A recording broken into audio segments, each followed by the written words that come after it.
Welcome to Red Glasses Talks. Here's a thought for you.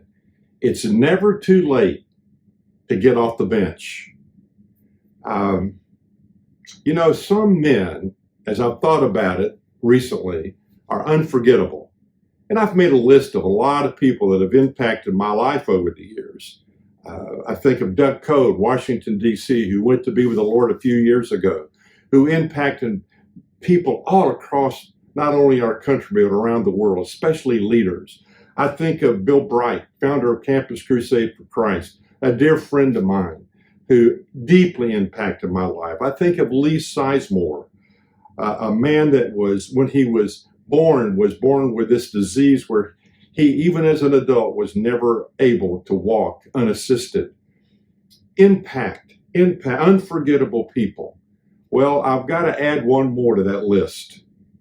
And the man's name is Ed Yates from Dallas, Texas. Ed went to be with the Lord a few weeks ago. And I think about him every day, even when he was alive before he went to be with Jesus. But he was an amazing man. Let me give you a little rundown of our history. About 3 years ago, a friend of mine, Dan, said there's a man that has heard that you're serious about what Jesus talks about disciple making. Disciples making disciples who make disciples. And he'd like to meet with you. I said, well, that's great. So we set up a meeting and met not too far from a little restaurant from where my office is. And in walks my buddy Dan. And then behind him comes this man on a walker. It's Ed. He sits down. We have a great conversation. He looks at me. He's kind of straight to the point because he's a former attorney here in Dallas. And he said, well, tell me what you know about disciple making. So I gave him about a 20-minute overview. And we talked about that and discussed other things, got acquainted. And then at the end, I gave him a copy of our book, The 4 Priorities.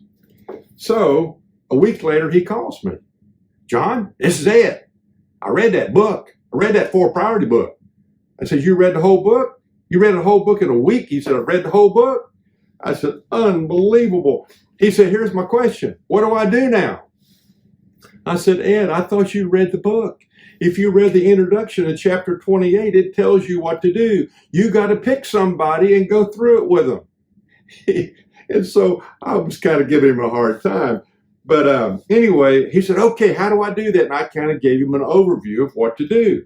So about 2 or 3 weeks later, he calls and said, well, I think I got some guys. I said, Ed, don't forget now, you got to get a commitment on the front end from these guys so they won't waste your time. Make sure that they're committed, that once you go through the process, they'll do the same thing with somebody else who will do the same thing with somebody else the rest of their life. That's what you're doing. So I guess this was in 2019. And in the summer, I called him up one day and I said, Ed, can I come over and meet you? I want to meet you again and just catch up, but also I'd like to meet your wife. So I go nearby to where they live and go up to the 17th floor, and he and his wife meet me at the door. Beautiful big smiles and welcome me. And Ed and I sat down. I said, well, get me up to date. He said, well, John, I got 5 guys. He said, got 5 one-on-one meetings. They each come up here every week, and we go through the process of the 4 priorities, and not just knowing the information, but how we're going to live it out in daily life. And I said, Ed, that is amazing. And I'm thinking, I said, how old are these guys, by the way? And he said, well, 3 of them are in their 30s. And he said the other 2 are in their 50s or 60s. Now, when I tell you a little bit later how old Ed is, you will be blown away. So, I said, Ed, I cannot get over the fact that you're doing this. I'm so proud of you. And so anyway, probably, I don't know, a month or 2 later, I got a phone call and he said, John, I've been in the hospital. He said, I was low on energy and he said, so they put a pacemaker in and I'm back home and I'm back at it, still discipling. Well, then about, I guess maybe a month later, I got another call. And he would call occasionally just to check up, ask me a question or whatever. But he called me again. He said, John, I got to ask you a favor. He said, if something happens to me and I die and the Lord takes me home, Will you take these 5 men and finish them up and get them out there? I tell you, I'll never forget that. It brought tears to my eyes, but a joy to my heart that this man was that committed. So in 2019, at the end of 2019, he graduated these 5 men.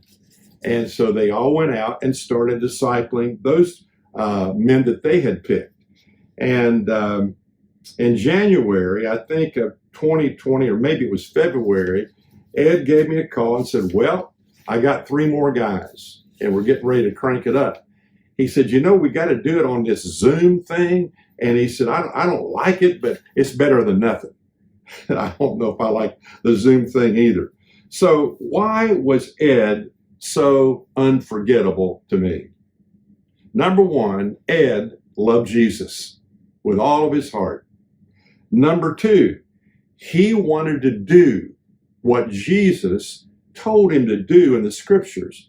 In Matthew 28, verse 19, Jesus said, last words out of his mouth, before he ascended back into heaven, Jesus said, go and make disciples.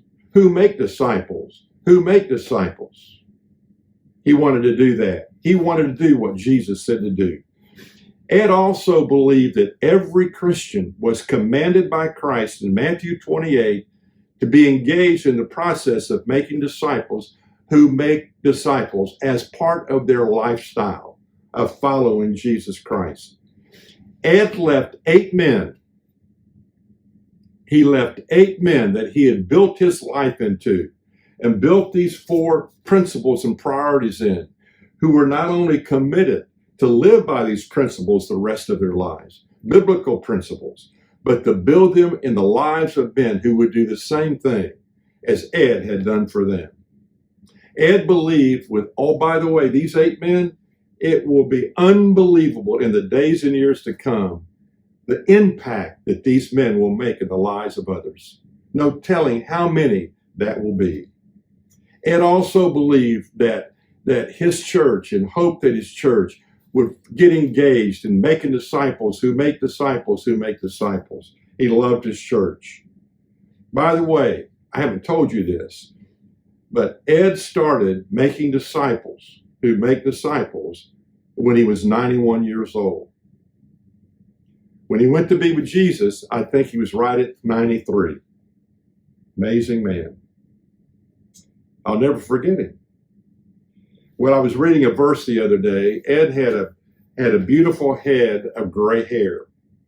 And there's a great proverb in Proverbs chapter 16, verse 31 that says, the silver-haired head is a crown of glory if it is found in the way of righteousness. Well, Ed, because of Jesus Christ in his life, was a righteous man. Jesus made him righteous. And he had that beautiful gray head of hair, a crown of glory, all attributed to his relationship with Jesus Christ. Well, I think, in fact, I know he and Jesus are talking right now. And they're going over this thing about disciple making. And I can see the Lord say, Ed, you did it. You did what I told you to do. You built into men who are going to build into others. What a legacy you left behind. Ed Yates was doing what Jesus asked him to do. Before he left the planet, he was doing what Jesus asked him to do. Ed Yates, unforgettable, unforgettable. Let me tell you something. It's never too late to get off the bench and get in the game. Why don't you do that and make disciples who make disciples?